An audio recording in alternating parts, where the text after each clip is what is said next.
Day 1 ಊಟಿಯಲ್ಲಿ ನಾವು first plan ಮಾಡಿದ್ದು rose ಗಾರ್ಡನ್ಗೆ ಹೋಗೋಣ ಅಂತ. ಬಿಕಾಸ್ ನಮ್ಮ ರೂಮಿಂದ ಜಸ್ಟ್ 1.1 ಕಿಲೋಮೀಟರ್ ತೋರಿಸ್ತಿತ್ತು, ಅದಕ್ಕೆ ನಡ್ಕೊಂಡು ಹೋಗೋಣ ಅಂತ ಪ್ಲಾನ್ ಮಾಡಿದ್ವಿ. ಲೇಟರ್ ರಿಯಲೈಸ್ ಆಯಿತು ನಮ್ಗೆ ಯಾರಿಗೂ ಸ್ಟ್ರೆಂತ್ ಇಲ್ಲ ಅಂತ. ಬಿಕಾಸ್ ಊಟಿಯಲ್ಲಿ ತುಂಬ ಹಂಪು ಸ್ಲೋಪ್ ಇರೋದ್ರಿಂದ ನಡೆಯೋಕ್ಕೆ ತುಂಬ ಕಷ್ಟ.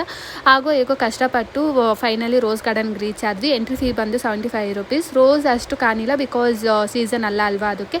ಬಟ್ ವೀಡಿಯೋಸ್ ಫೋಟೋಸ್ಗಂತೂ ಈ ಪ್ಲೇಸ್ ಸಿಕ್ಕಾಪಟ್ಟೆ ಚೆನ್ನಾಗೈತೆ. ಫುಲ್ ದೊಡ್ಡದಾಗೈತೆ. ಪ್ಲೇಸ್ ಅಂತೂ ಮಸ್ಟ್ ವಿಸಿಟ್. ಮತ್ತು ಅಲ್ಲಿ 5 ಲೀಟರ್ ಕ್ಯಾನ್ ವಾಟರ್ ತೊಗೊಂಡ್ವಿ. Because 10 rupees 20 rupees plastic bottles hello ಇಲ್ಲ ಅದಕ್ಕೆ.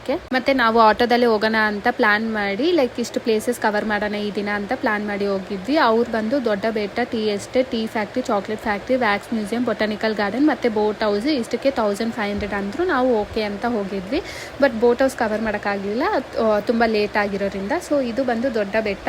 ಈ ಪ್ಲೇಸ್ ಅಂತೂ ಮಸ್ಟ್ ವಿಸಿಟ್. ಸಿಕ್ಕಾಪಟ್ಟೆ ಚೆನ್ನಾಗಿತ್ತು. ಪ್ಲೇಸ್ ಅಂತೂ ಸಖತ್ತಾಗಿತ್ತು. ಎಂಟ್ರಿ ಫೀ ಬಂದು 20 ರುಪೀಸು. ಫೋಟೋಸ್ ವೀಡಿಯೋಸ್ಗಿಂತ ಅಲ್ಲಿರೋ ಪ್ಲೇಸ್ ನೋಡೋಕ್ಕೆ ಅಷ್ಟು ಸೂಪರ್ ಆಗಿತ್ತು. ನೆಕ್ಸ್ಟ್ ಯಾವ ಪ್ಲೇಸ್ಗೆ ಹೋಗಿದ್ವಿ ಅಂತ ನೆಕ್ಸ್ಟ್ ವೀಡಿಯೋದಲ್ಲಿ ತೋರಿಸ್ತೀನಿ. ನಾನು ಫಾಲೋ ಮಾಡೋಕ್ಕಂತೂ ಮರ್ತೋಗ್ಬಿಡಿ. ಬಾಯ್ ಬಾಯ್.